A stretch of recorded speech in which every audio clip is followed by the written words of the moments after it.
Once again. Naifungua dunia tunakutana na hii familia. Na huyu mshikaji alikuwa kijichenga zake. Basi udada wa kazi akawa anawasifia. Kiukweli shemu, mnaendana kweli wewe na dadangu. Yaani mnaendana vibaya mno. Mwenyezi Mungu awabariki, mzidi kuwa na maisha marefu. Huyu mfanyakazi anakwenda kwa jina la Zara. Wala usijari. Nashukuru sana. Wala usijari. Na mshikaji akamwambia, "Shika hiyo itakusaidia." Oh, jamani. Jamani shemu lake, asante sana. Udada alikuwa kimshukuru huyu mshikaji. Na huyu mshikaji anakwenda kwa jina la Alois na mdogo dada akawa anamsindikiza pale. Huyu dada anafurahia vibaya mno kwa sababu shemeji yake ni mtu mzuri kinoma noma. Yule bidada asiyakatimba, wewe ni mpumbavu si ndio? Kiganja mshenzi mkubwa wewe. Yaani unaanza kumwongelesha mwanaume wangu si ndio? Lakini kwani kuna shida jamani, nilikuwa nawasifia tu. Unamsifiaje? Yaani unaanza kumsifia mwanaume wangu mbele yangu. Hivi una akili timamu kweli? Unamtaka si ndio? Hapana, mimi simtaki kabisa jamani. Mimi siwezi kumtaka, yule ni shemeji yangu. Nimekusoma. Mimi nina akili timamu. Unanichukulia mimi zuzu si ndio? Hapana. Yaani umemvalia na gauni fupi, alafu unamuongelea tight nje, ilimradi akiona mapaja yako hakupende si ndio? Hapana madam, mimi ngosi ulinipa wewe. Kwa kuwa nilikupa wewe, basi mimi ndo nitaenda kuichoma. Hapana madam, usifanye hivyo jamani, usifanye hivyo. Lakini huyo dada hutoka uamini ni kwamba anamtesaga huyo mfanyakazi vibaya mno. Kila siku anamtesaga, kila siku anamnyanyasa, anamfanyia matukio makubwa, matukio mabaya. Eti kwa sababu yeye ni bosi wake. Eti ni kwa sababu anamlipa mshahara. Chapu, nenda ukaivue hiyo nguo niletee tuweze kuipiga moto. Na ni kweli bana, bidada aliandaa kiberiti pamoja na mafuta. Na huyo mtoto wa kike alileta ile nguo. Akawa anampatia bidada, akawa anamwambia leta hapa. Lakini mtoto wa kike alikuwa hataki kumpa. Jamani tafadhali madam, usiichome. Akawa anapiga mpaka na magoti. Lakini dada aelewi, alichukua akaitupa chini. Alafu alichokifanya akamwagia mafuta. Jamani hamna cha jamani, pumbavu ni wewe. Akawa anamwagia mafuta pale. Alafu kampatia kiberiti kwamba choma mwenyewe. Jamani madam, usinifanyie hivyo jamani. Nimekwambia hivi, choma mwenyewe. La sivyo nitawasha moto hapa. Unanijua vizuri. Mimi kichwa changu ni kibovu. Huyu dada hutoka uamini. Ana roho mbaya. Basi mtoto wa kike libidi aweze kulichoma lile gauni, lakini limuuma kinoma noma kwa sababu lilikuwa ni gauni zuri. Na pesa ziko wapi? Pesa ziko ndani madam. Na hizo pesa kazilete hapa sasa hivi. Zilete hapa sasa hivi. Lakini madam, kwani pesa kuna shida gani jamani madam wangu? Mbona unakuwa hivyo? Unanijibisha. Nimekwambia kalete pesa. Basi bidada mchaka ikabidi aende kuleta pesa ambazo alipewa na shemeji yake, yani mwanaume wa huyu dada. Huyu dada ni katiri. Ni nyang'awa, leta hizo pesa. Jamani madam, jamani hichi kidogo, mimi nilitaka hii pesa nimtumie mamangu kwa sababu mamangu anaumwa. Tafadhali madam, usinifanyie hivyo dadangu. Wewe ni kama dadangu wetu. Ukichukua hii hela na mamangu anaumwa, utakuwa unanionea. Nimekwambia hivi, leta hiyo pesa. La sivyo itakufanya uondoke hapa ndani. Jamani madam, leta hapo. Mbavu nini? Wewe mshenzi nini? Unachukuaje pesa za mwanaume wangu? Na hata siku moja sitaji uje umsemeshe wala umuongeleshe. Sijui kama unanielewa. Sawa madam. Kamnyang'anya pesa. Eti kwa sababu hizi ni pesa ambazo huyu dada alipewa na mwanaume wake. Kwa kamnyang'anya. Huyu mdada ni katili vibaya mno. Ana roho mbaya. Kama unajua tu ni roho mbaya, basi huyu bidada ana roho mbaya vibaya mno. Anamtesa mtoto wa kike. Na dada letu linakwenda kwa jina la bosi mwenye roho mbaya. Ni kinyesi tu. Basi ni wakati mwingine huyu dada alikuwa akijiandaa pamoja na huyu mtoto wa kike kuelekea zao mjini. Walikuwa wakihitaji kuweza kununua baadhi ya vitu. Basi mdogo dada akawa na zama zake kwenye ndinga, na mdogo mtoto wa kike akawa na zama zake kwenye ndinga. Huyu dada anakwenda kwa jina la Ada, na huyu mfanyakazi kama nilivyokuambia kwamba anakwenda kwa jina la Zara. Muda si mrefu yule mshikaji akatimba. Samani, vipi bibi? Kwani kuna shida? Ni kuna tatizo? Kuna sehemu inabidi niwahi mchumba. Nilikuwa naomba uweze kuniazima gari yako. Nitakuja nao muda si mrefu. Ni muhimu eti. Nakuomba. Huyu mshikaji alikuwa akiazima gari ya huyu bidada ambaye anakwenda kwa jina la Ada kwa sababu kuna sehemu alikuwa akihitaji kuweza kuelekea. Na huyu dada hakuwa mzito bana. Ilibidi aweze kumwazima mchumba wake ufunguo wa gari. Amwazime gari kwa sababu mchumba wake alimwambia ni chapuchapu. Kama nilivyokuambia, ni wapenzi ambao wanapendana vibaya mno. Basi dada akamwambia yule mtoto wa kike, wao waweze kutembea, watachukua usafiri tu wa kawaida, then wataenda zao kwenye mizunguko yao. Alafu huyu mshikaji ikabidi aweze kubeba ndinga la mtoto wa kike ambaye anakwenda kwa jina la Ada. Na baada ya kuweza kutoka mjini kununua vitu, walikuwa wamesimama zao hapa wanasubiri usafiri. Ghafla kuna ndinga kifahari ikawa imepita hapa na ikasimama ikarudi nyuma. Na hii ndinga inaonekana mwenye gari ni bonge la mtajiri, ni bonge la bilionea. Na mshikaji akawa anashuka hapa. Huyu mshikaji anakwenda kwa jina la Eliki. mdogo mdogo akawa anawasogelea pale. Vipi, mko wazima? Uzima ni mwingi. Salama kabisa, tuko wazima. Vipi na wewe, uko poa? Lakini akabidada kalikuwa kamevunga, kataki kujibu. Hello mtoto wa kike, vipi, mbona uko kimya? Uko poa? Uko mzima? Unazungumza na mimi? Mimi niko poa. Vipi, mbona kama akili yako iko mbali hapa? Hapana, unajua dada alikatazwa na huyu bosi wake kwamba asisemeshane na wanaume zake. Basi bosi kamweka pembeni. Si tuko sawa, tuko wazima. Tuambie bosi, tuambie Nsamboi. Mwamba akawa anamsogelea bidada ambaye anaitwa Zara. Mimi nahitaji kuzungumza na wewe. Uko sawa kweli? Yuko sawa kabisa. Wala usijali Zara. Unaweza kutangulia nyumbani. Nenda kapika chakula kile ambacho nilikuwa nimekuambia. Basi bidada akawa anajichenga. Tafadhali, nahitaji kuzungumza na wewe hapo. Nimesimama hapa kwa ajili yako. Kwa ajili yake? Kivipi? Huyu ni kijakazi wangu. Mimi ni bosi wake. Kwa hiyo kama ni bosi wake, mimi ndo nimekwambia hivi, nahitaji kuzungumza na huyu dada. Tafadhali nipatie nafasi basi niweze kuzama naye kwenye ndinga. Lakini dada akasema hapana, ni jambo ambalo haliwezekani. Wewe ongea na madamu wangu kwa sababu madamu wangu ndo bosi wangu. Huyu ndo mrembo wa warembo. Ndio, umemsikia anavyosema, mimi ndo mrembo wa warembo. Yeye ni kijakazi tu kwangu. Ndio hivyo, nimempenda kijakazi wako. Nilikuwa naomba muweze kuingia kwenye gari yangu. Na kama umegoma unasema ni kijakazi wako atatembea, basi acha nitembee na wewe. Vipi?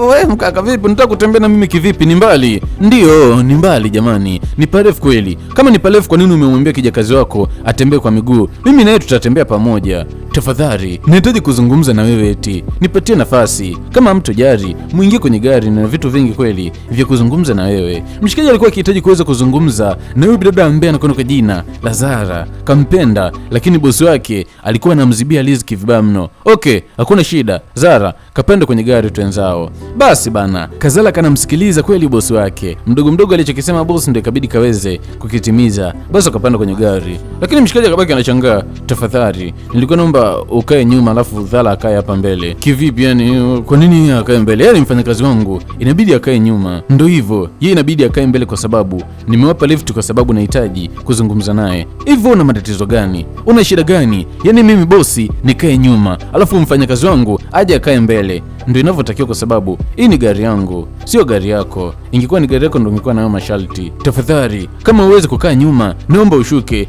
Jamani wewe kaka, una shida gani? Unataka kuniteka au? Hapana, mimi ninachokitaka ni kuzungumza na wewe. Tafadhali, nipatie nafasi. Kaa nyuma. Kama uwezi kukaa nyuma, utashuka tu. Yaani mimi nikae nyuma, utoka uamini kwamba huyu dada aligoma. Mshikaji akanamwambia hii ni gari yangu, uwezi ukanipangia. Mimi naamua mtu wa kukaa mbele na mtu wa kukaa nyuma.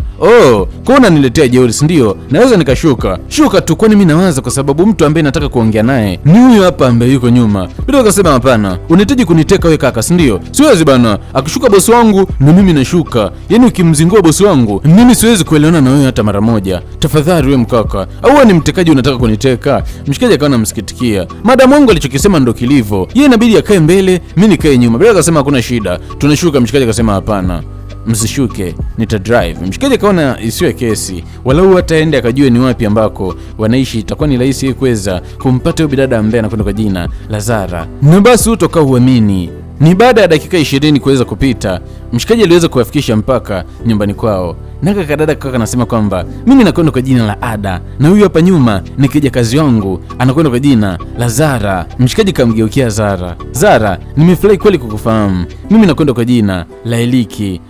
Una jina zuri wewe kaka jamani. Una jina zuri vibaya mno. Sijionaga mkaka mwenye jina zuri kama wewe. Ni kweli nakuelewa, lakini tafadhali nilikuwa naomba uweze kunipatia nafasi niweze kuzungumza na Zara. Lakini bidada akasema, Zara, niambie madam, nenda nyumbani kaniendelee chakula ambacho nilikuwa nimekuagiza. Hakuna shida. Basi bye kabidada. Kaka anajichenga. Huyu dada anamzibia riziki kabisa yani. Hataki nafasi aipate huyu dada ambaye anaitwa Zara. Anataka aipate yeye. Hivyo una shida gani? Kwa nini unapenda vijakazi? Kwa nini unapenda vitumbua vya maskini? Mimi hapa ni tajiri. Tafadhali, mimi sikuhitaji wewe, namhitaji yeye. Yaani yeye ndo mwanamke ambaye nimempenda. Acha ujinga bana. Wewe nipatie namba yako tu tunawasiliana tafadhali. Nimekuambia toka nje ya gari yangu kwa sababu mtu ambaye nataka kuzungumza naye ni yule na sio wewe. Mshikaji kamchenjia bana. Kagundua kabisa kwamba huyu dada ana roho mbaya. Yaani nafasi za wenzake, bahati za wenzake anataka azikarie yeye. Kwa hiyo nataka kuniambia kwamba unitaki kabisa, utaki kuwa na mimi. Mshikaji akamwambia yes of course. Kwani wewe kaka una shida gani? Wewe tajiri wa namna gani ambaye unapenda vitumbua vya maskini? Kuwa na mimi bana. Mshikaji akasema hapana, sio kwamba nimependa kitumbua chake tu, ni mwanamke ambaye nimempenda na anaonekana ni mwanamke ambaye anajitambua na anafaa kabisa kuwa mke. Mshikaji kampenda mazima bidada ambaye anakwenda kwa jina la Zara na kamfungulia dada mlango limradi aweze kujichonga bwana. Achomoke kwenye gari yake. Basi bidada ikabidi achomoke pale akiwa na hasira vibaya mno, na alitimba mpaka ndina. Bidada anasogea, kiganja pumbavu, ni mshenzi mkubwa. Yani wewe nakwambia ingia kwenye gari, naona kubali si ndio? Kwa nini uliingia kwenye gari? Ni kwa nini uliingia kwenye gari? Wewe ni mpumbavu si ndio? Lakini madam, sio wewe mwenyewe kabisa ndo uliniambia niingie kwenye gari. Nyoko. Ndio, wewe ndo uliniambia niingie kwenye gari pale. Hapana, hivyo na kile timamu. Wewe inatakiwa wewe ni mtu wa kujiongeza. Mdole nakwambia ingia kwenye gari, ungekataa ungesema wewe mtajiri, ingia na madamu wangu kwa sababu huyu ndo madamu wangu. Ilitakiwa ufanye vile. Yaani mwanamke wewe ni mpumbavu, umeshindwa kabisa kujiongeza. Hapana madam, lakini mimi ningejiongeza vipi wakati wewe mwenyewe kabisa uliniruhusu niingie kwenye ndinga? Mimi sikuwa na namna, ikabidi niweze kuingia kwa sababu mimi nafuata kile chochote ambacho unaniambia wewe. Na usahau kwamba hata mwanzo nilikataa, sema tu wewe ndo ambaye ulinipatia ruhusa. Hasa nakupa onyo. Siku nyingine ikitokea situation kama hiyo, inabidi ufanye kama ambavyo nimekuambia. Wale ni wanaume wangu, sio wanaume wako wewe. Sawa madam, jichange pumbavu, enda kugonga viganja mpaka dunia nzima ishangae. Shenzi nini? Huyu bidada alikuwa na roho mbaya vibaya mno. Huko mshikaji bana alikuja kuonana na rafiki yake. Huyu rafiki yake anakwenda kwa jina la Enoch, ni marafiki ambao wanapendana vibaya mno. Na mshikaji alimshirikisha kuhusiana na lile swala kwamba yani kuna mdada ambaye amefall in love kwake. Na leo mshikaji alitimba nyumbani kwa kina Zara. Ndio kama kinashangaa, "Oh jamani handsome boy, mtajiri, umetimba nyumbani kwangu. Karibu kwenye jumba langu." Mwemba kamwambia asante sana. Nimemfuata Zara hapa. "Oh, Zara hayupo bana. Leo hayupo kabisa nyumbani. Kuna vitu nimemwagiza hapa kurudi. Sidhani, nahisi atalala huko. Atakuja kesho." Mshikaji akasema, "Oh, basi hakuna shida. Mimi nitakuja siku nyingine." Mshikaji akawa anajichenga. "Hivi una shida gani? Una akili gani wewe? Wewe ni mtu wa namna gani? Umenikuta pisi kabisa nimekaa hapa. Mimi ni mbuzi. Niingize chumbani ukaninjunje. Unaondokaje hivi? Unazingua kweli. Wewe bosi wa namna gani? Mbona mabosi wenzako hawako hivyo? Hawako hivyo kabisa. Unaanzaje kupenda vitumbua vya maskini na unatuacha sisi matajiri?" Mshikaji akasema, "Ni kweli unamuita ni maskini. Unamuona ni binti ambaye ni kama mtumwa wako na hana chochote. Ila usichokijua ni kwamba yule binti amekuzidi wewe utajiri. Ana utajiri wa hekima, ana utajiri wa uzuri, ana utajiri wa kila kitu. Wewe unachokimiliki ni hii nyumba, lakini anamiliki vitu vingi zaidi ya nyumba." Kwa imefikia hatua unanitukana, si ndio? Yaani unamfanya mfanyakazi wangu ana thamani kuliko mimi, si ndio? Asa nakupa onyo, kaa mbali na nyumba yangu. Nenda kwa barabarani katafute wanawake wengine. Kaa mbali na mfanyakazi wangu, na kwenye hii nyumba nikija kuona hata kivuli chako nitakisha kwamba na kupeleka kituo cha polisi. Jichange, ongoza njia. Mlango ulioingilia ndio utakaotokea fala mkubwa." Tukisema kuna shida, bye bye. Basi mwamba akawa anajichenga, kachimbwa mkwala na dada kamwambia kwamba hamuhitaji kabisa mshikaji aje kusogelea kwenye nyumba yake. Kazi tu kupenda vitumbua vya maskini. Basi bana, ni baada ya siku 3 kuweza kupita, tunamwona bidada hapa kila akijaribu kuweza kumsubiria mwanaume wake arudi. Basi bidada alichokifanya akawa anapiga simu. Piga simu na wewe, lakini hakuna simu ambayo inapokelewa. Bidada kapagawa, kachanganyikiwa. Na baada ya miezi 2 kuweza kupita, utokao uamini, bidada ndo kagundua kabisa kwamba yule mwanaume kamtapeli na kamuibia pesa zaidi ya milioni 30. Aloisi kanitapeli mimi. Kanitapeli zaidi ya milioni 30 pamoja na gari yangu. Kajichenga nayo. Yule mwanaume kumbe alikuwa anipendi. Kumbe alikuwa tu ananitumia. Alikuwa akihitaji kunitapeli. Kumbe yule nitapeli eti. Bidada alikuwa akilia vibaya mno. Mwenyezi Mungu atamlani, Mungu atamwadhibu kwa kitu ambacho amekifanya. Alikuwa akilia kwa machungu kwa sababu ametapeliwa bana. Kaibiwa, kumbe naye anajoga kulia. Huku utoka uamini. Mshikaji kumbe ndo tabia zake. Kila siku anakuja kwa siri hapa na anaonana na huyu dada. Na leo tena alikuja kuonana. "Tafadhali nilikuwa naomba tuweze kuzungumzia kwenye gari."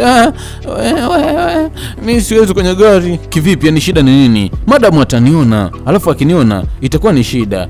Mshikaji akasema hakuna shida, no problem. Mwamba kilichomleta hapa ni kitu kimoja tu, anahitaji awe na mawasiliano na huyu mtoto wa kike. Na mshikaji alichokifanya akampatia simu. Hiyo ni simu yangu ambayo nilikuwa natumia mwanzo, tafadhali naomba uwe unanitafuta muda wote tuwe tunawasiliana. Dada akasema hakuna shida, no problem. Na Mwamba alichomwomba tu dada inabidi aweze kuificha ile madamu wake asiweze kuona. Na mshikaji akamwomba amkumbatie kidogo, kabla akamsogelea tu akamkumbatia kibega bega, alafu akakimbia. Kanaona aibu eti.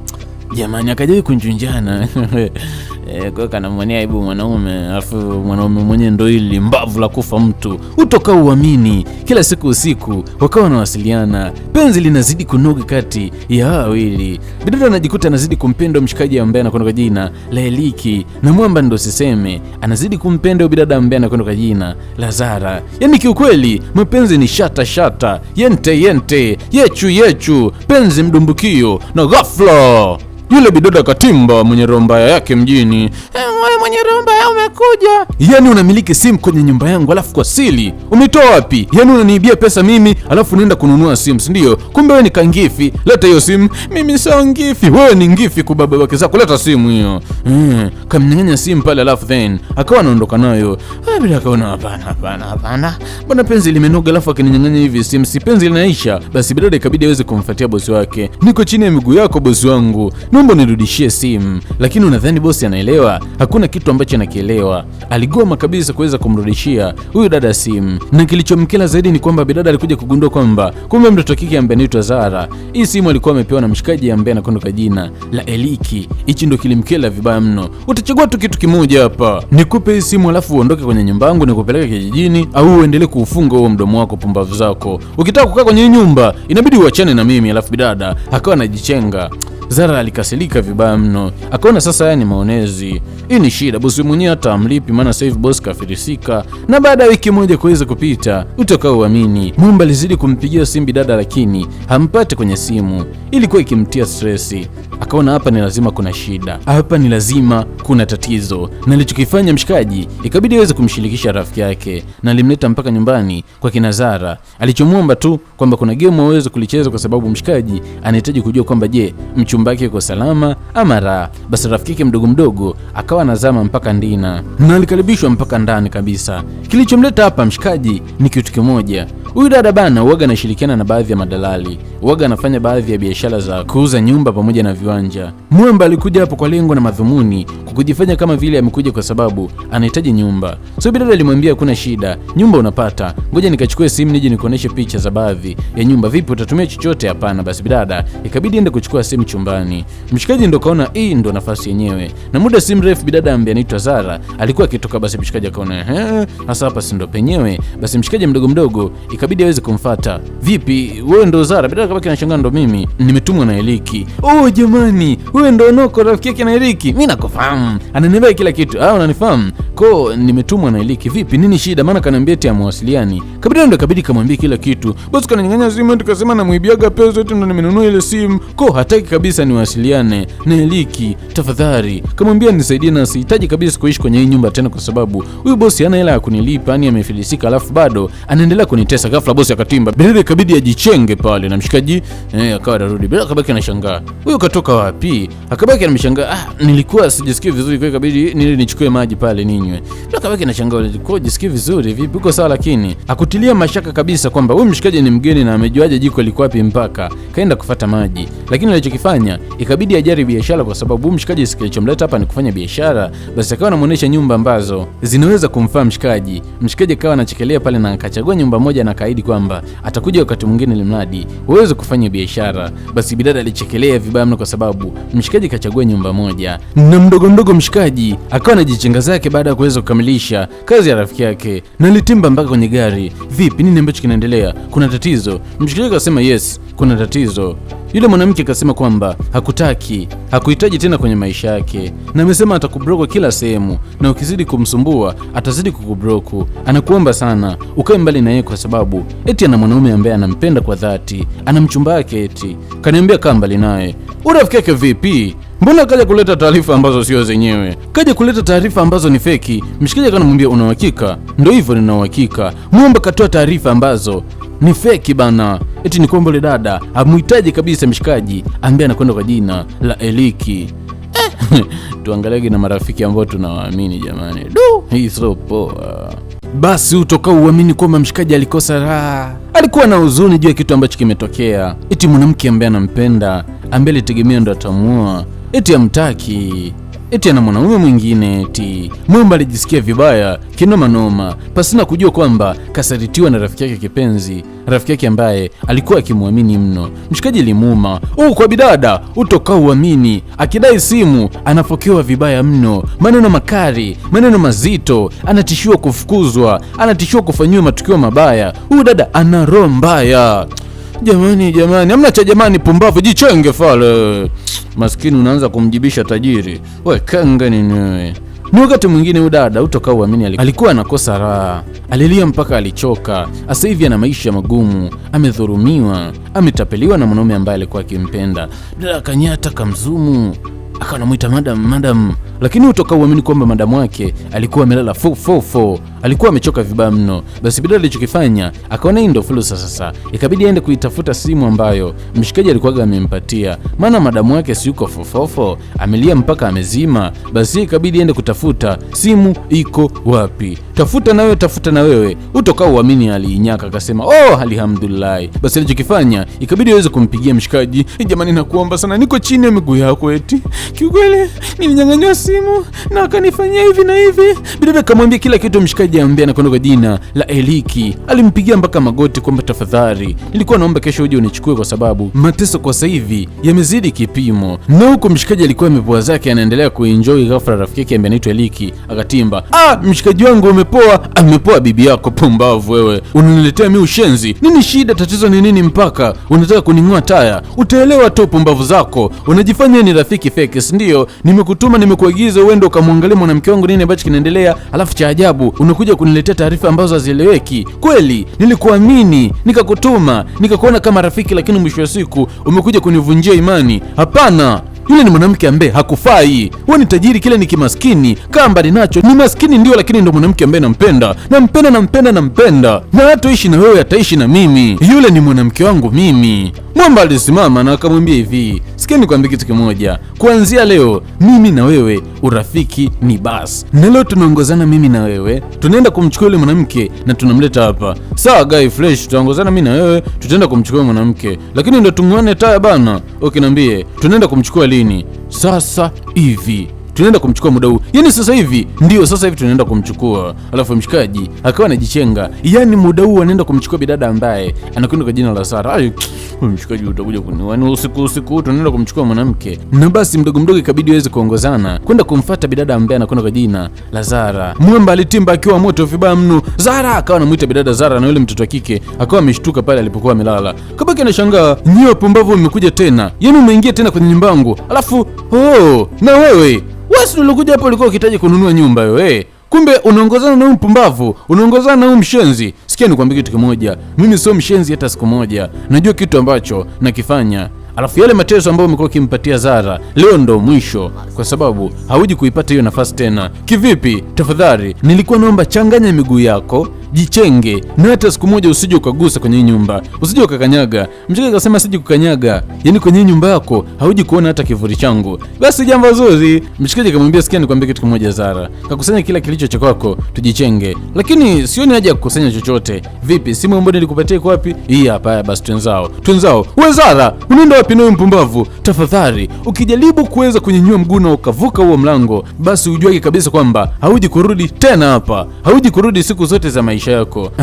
Unadhani bado ni kijakazi wako? Kwa sasa hivi ni mtu ambaye hakuhusu. Kwani hakuna cha maana chochote ambacho ulikuwa ukimlipa, hakuna kikubwa ambacho ulikuwa ukimfanyia kwenye maisha yake zaidi ya kumtesa tu. Kwa sasa hivi sahau, haji kukutafuta wala haji kurudi kabisa kwenye maisha yako. Wewe kama nani unazungumza? Tokeni nje kwenye nyumba yangu. Tokeni, jichengeni pumbavu zenu, washenzi wakubwa nyie, wajinga kwa babake zenu.